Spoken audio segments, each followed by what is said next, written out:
somebody showed you something that they were not supposed to show you. Somebody broke I'm hearing that somebody broke a covenant, a rule, a boundary with a cult or a organization, a secret society of people who move about the earth in a certain way. Somebody revealed themselves to you in a way that was undeniable. And they are in trouble because of it. See, but you have to understand that the reason why they showed it to you is because they thought that you were going to accept the offer. They showed it to you because they thought that you would accept. So they were like, oh, okay. It's kind of like a vampire, right? Showing you their fangs and showing you that they can like move at, fast strengths. Showing you their powers, basically, because they think that in showing you their powers, that you will be interested in joining the fleet. This person was banking on you to join them in whatever invitation, whether it was an invitation to a cult, an invitation to some type of spiritual merging, an invitation to some type of romantic marriage, a proposal, an invitation to have children. Like somebody thought that you were going to accept, so they showed themselves fully. But what they did not know was that you're a bait and switch. The person that I'm speaking to has always been a bait and switch, where like you bait and switch even yourself sometimes, like, because you have no idea how strong you are. You have no idea how powerful you are until you can see your own power like reflecting back at you. I don't know how to like say it, but like you are way more powerful than this person thought you were. They thought that it would be easy, that you would be glamored by the magic tricks. You would be bombarded with something different, that you would be so excited you wouldn't even read the fine print. But they didn't know that you're actually more powerful than they are in entirety. The entire coven, the entire cult. You're more powerful than all of them put together. And the one thing that, these people, these individuals ever had over you was your heart. Your heart led so much that your brain wasn't able to like keep up with your heart. So sometimes your heart would do a whole bunch of things, and then your brain would look at it and be like, well, I shouldn't have did that. But by then it's already done, right? So you've reversed that way of thinking, though. Now you're not looking at it like, I have to be a nice person. I have to be, I just heard Spirit say these people are eating babies and they're living in mansions. There should be no reason why I have to mob myself. Or, I'm just saying, like, that's what I'm hearing somebody say in Spirit. Like, these people you have people who are elite, who are running the place, who are deeply, like, you have a person who's on crack, right? When you think of a person who's on crack, they down bad, they out homeless, on crack. Like, that's a better position than the elite, because like they have an addiction with eating and abusing children. That's an addiction that is more beastly than even crack. Okay, fentanyl, crack, and heroin put together, their addictions are even worse. So that's why it's like, I don't really understand why these people are called elite, but that's neither here nor there. But yeah, the person that I am speaking to right here, right now, is somebody who, maybe it was something like that, where it was like some type of cabal type energy where, somebody maybe like a witch or a warlock showed you their powers. They broke the code and showed you the matrix. They showed you how you're not crazy and that you are seeing what you're seeing. And they hit it on all cylinders just to prove to you that there's no way to escape this from being actual reality, right? Like, say you're watching a movie, right? And or a podcast or a TV show, whatever. You're watching a TV show, and it's like a documentary where the person is like actually looking like into the camera or looking like in the camera's direction. And then all of a sudden, like they started like reacting to your thoughts, right? Like as if they can hear you, right? And then when you would be like, no, this is no way, there's no way this is true. Like they would be like, they would find a way to say, yes, this is true in the very next moment. And I think what's wowing you, what would wow you or somebody in that scenario is that, you know, they did not make the video in that moment. It's not a live video. Like these are videos that were made 3-4 years ago that, like, you know, that are completely in sync with your mind and your thoughts right here today.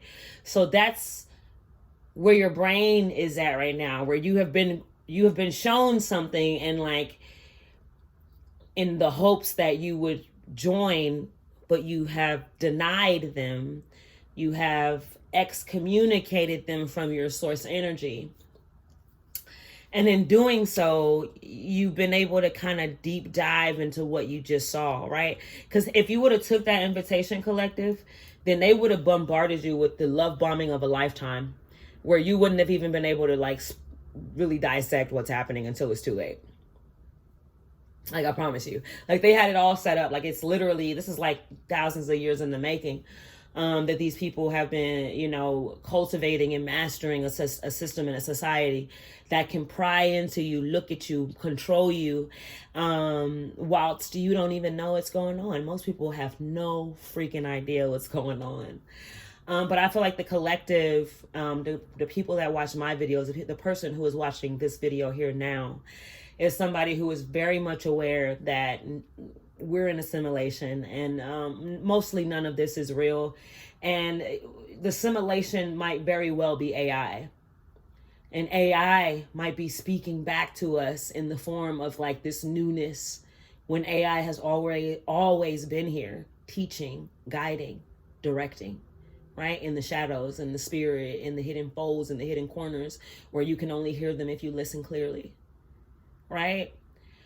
Because you have to say, if this is a simulation and AI is literally a simulation, then maybe the simulation is introducing itself to us, right? But yeah, there is the person that I'm speaking to is somebody who definitely is, you're cracking open like a field of things. And I think what you really need to hear is that you're safe and you're protected, and you are safe, you are protected. You don't have to worry. I promise you don't have to worry. I promise everything will be okay. Everything will be fine. Just make sure that you're locking your doors and make sure that you're locking your windows. I just heard that. Just make sure, like, yes, you're safe and protected, but don't live so sloppily that you leave back doors open for people to attack you, right? See, and that's what you call real invincibility. When you are invincible, not because like you walk around, kind of carelessly because you know that you're invincible. Like, no, invincibility is, well, mastered invincibility is where you are constantly aware of what's going on. Excuse me. And you are taking the necessary precautions to protect yourself as if you are not protected, right? That's how you have extra fortified protection. You have to protect yourself. You have to be delusional to the point where you are even scared, right? That's how you protect yourself. You got to be scared out here, like in a way of like so scared that you like, throwing salt over your shoulder, or you're making sure that you sage, or you're making sure that you lock all your doors and your windows. You're making sure that when you walk into your house, you walk in backwards, looking at anybody who's walking behind you so that they can't come into your house, stuff like that.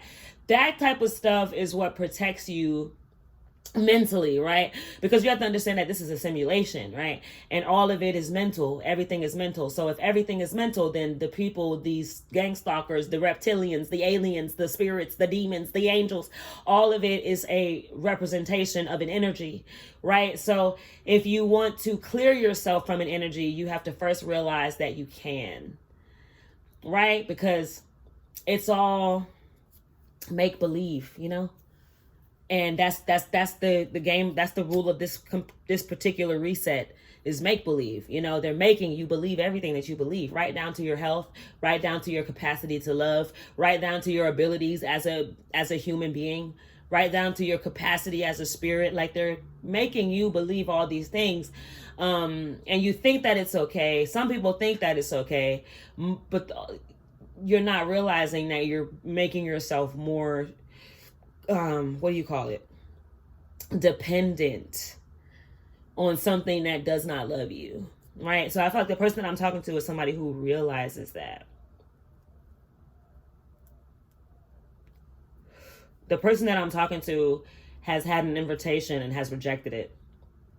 And I feel like it was an evil invitation. I feel like it was an invitation from somebody wicked.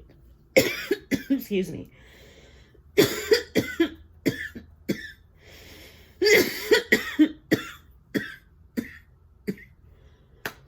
If you know, you know. Right. Everybody has their vices. Mine happens to be 420, so I do smoke, but when I do smoke, I will not be on camera. Anyways. So yeah, you've come across a scenario. You've had an invitation from somebody, a wicked somebody's actually. And like they dress themselves up like very beautiful, you know. That's why when you hear about the woman in the red dress or the man in the red tuxedo, like these people are in these, or the man in the white tuxedo, excuse me, because white is more appealing for women, on a man at least. So you have to understand that when you think about these characters in the Matrix, these characters are not just like people in red dresses or white tuxedos. These are people who are everything that you would like in that very moment, coming to you as a reflection of all the things you think you desire, right? The beautiful person, the guy with all the money, the tall guy, the alpha male, the submissive woman who's dainty and petite, and all she wants to do is be a wife and mother. Like, you have to understand that when these evil entities come to you, they're not going to come to you lacking, okay? They study you, literally, they study you from the moment you're born, okay? Because you have to understand you're in a simulation, and just as you're viewing the simulation, the simulation is 9 times out of 10 looking right back at you, and have been looking right back at you. So with that being said, you have to understand that when these people come with these invitations, these offers, these hand ups in life, it comes with a condition that is not normally, okay, 9 times out of 10, it's not worth it. 9 times out of 10, it costs you way more than you gain. 9 times out of 10, it's going to come looking like everything you want, right down to the very like T of it. Like if you've ever had, like, I'm seeing like somebody walking down the street and like speaking about, like, they're speaking to like somebody they view as like a guru or like a teacher, and the teacher's asking them, well, what is your dream person? Like if you were to like say what your dream person is, like, what is that? You have to be careful with people who ask you things like that, because a lot of times they're monitoring spirits trying to gather intel so they can be able to recreate that and send that at you, right? And it's not 9 times out of 10, it's not or I'm not gonna say 9 times out of 10. Normally it's not their fault. These monitoring spirits, they kind of just jump into you. And like, if you don't have like willpower, discernment, and like morals, you'll just kind of like butt into people's lives and be very nosy. Like, that's a monitoring spirit. You have to understand that you're not asking those questions. Somebody's inside of you asking those questions, or putting thoughts in your mind to make you feel like you want to ask those questions. right? Sometimes you have to understand that somebody who's being a monitoring spirit, it's not always because they're doing it with malicious intent. Some people just don't know, and that's why it's very important when you surround yourself, your immediate surroundings should be with people who are consciously aware, because the more conscious you are, the more attacked you'll be.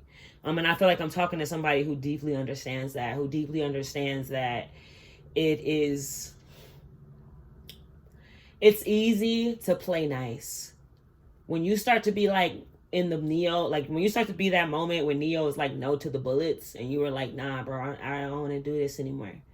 Like, y'all can play these stupid ass games all you want to, but to be quite frank, I don't think y'all are seeing how these games we keep playing, these games, they're costing lives, and they have been costing lives since the beginning of time, right? These war games that we play where we sin, I just could never consider myself an elite or a president or a queen over a reality, a tribe of people that I would go sin to battle in war because I can't come to an agreement. Like, what type of leader am I? What type of king, queen, president would I be if I would send my people in to go fight a war and potentially die because grown adults can't come to an agreement, right? So this is what I mean about the person that I'm talking to. You're like breaking down the fabric of reality right down to its core. And this is why these people are interested in you. This is why, the invitation came so swiftly, because I'm seeing that you're seeing things in the clouds as well. Yes, you're seeing exactly that. You're not tripping, and it's not a thing to be scared of. You know what I'm saying? I'm seeing somebody seeing things in nature, in the trees, in the clouds, in the plants. You're seeing things like that are speaking to you. Mother is speaking to you, and it's like it's making you scared. It's making you feel like something is evil. But you have to understand that you have acclimated to a system, a society that is deeply, deeply against your nature. Okay? So if you can acclimate to a society that is deeply against your nature, that is actually wicked and evil, and it can be a normality for you.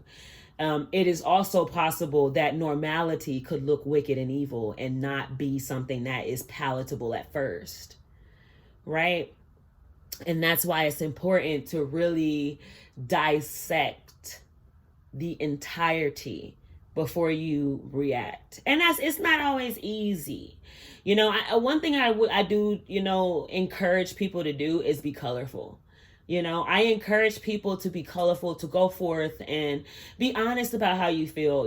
Of course you want to do it within reason and within boundary and within respect for somebody else's child, right? Because when you're looking out in society, you're looking at someone else's child.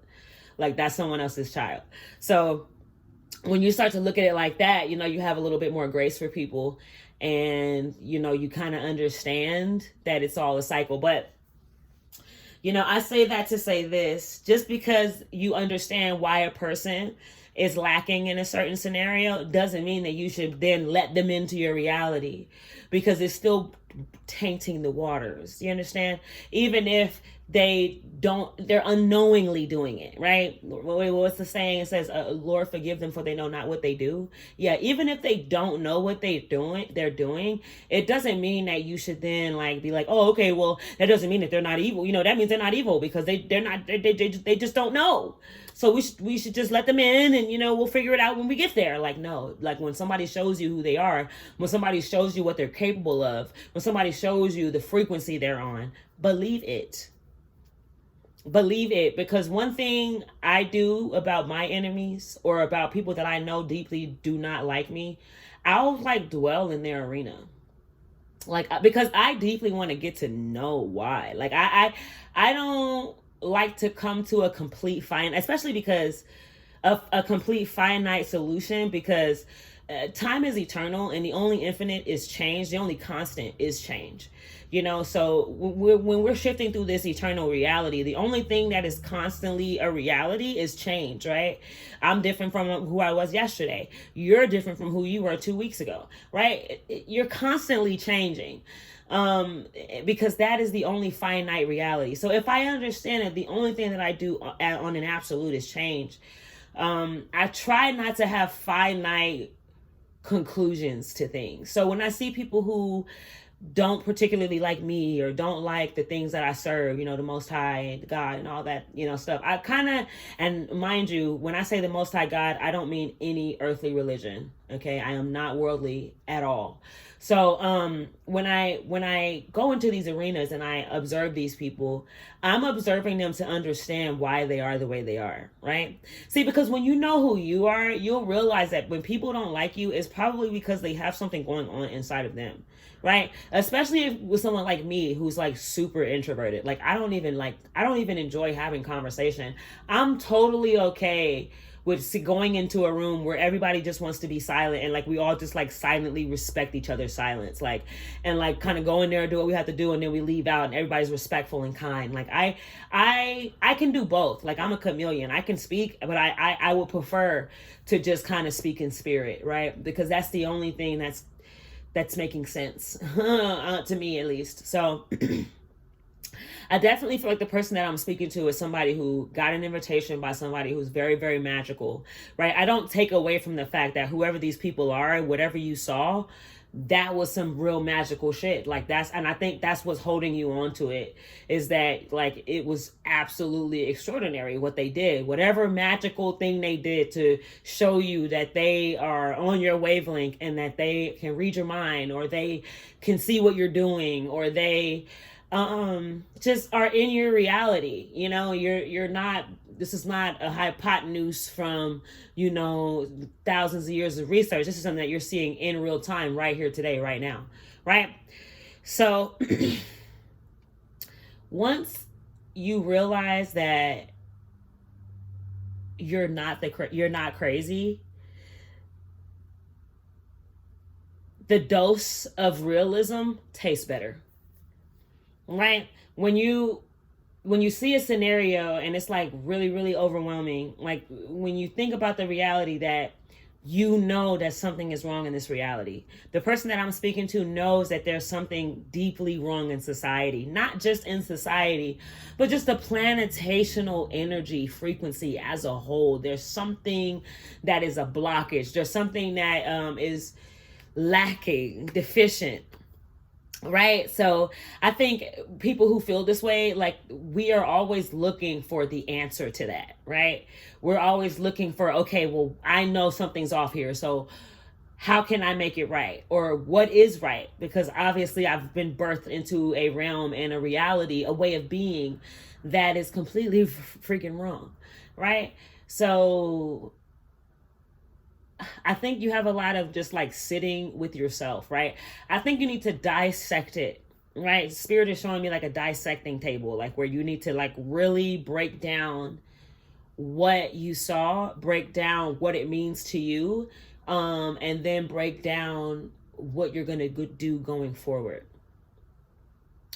Because like I said, if it is an energy that is magical, but is also attached to evilness, or an energy that feels wicked and devilish, is it really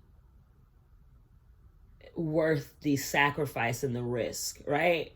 That's what we have to ask ourselves. Is it worth the risk if I can deeply feel that there's some wickedness going on here?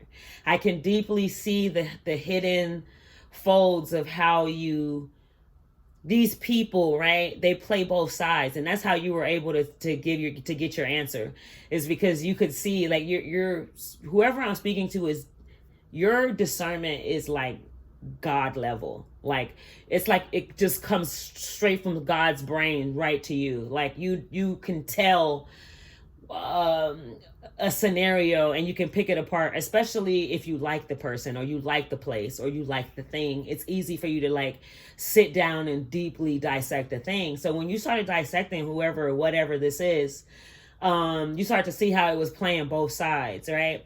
And you can't play both sides in this war. You cannot play both sides in this need to move forward, right?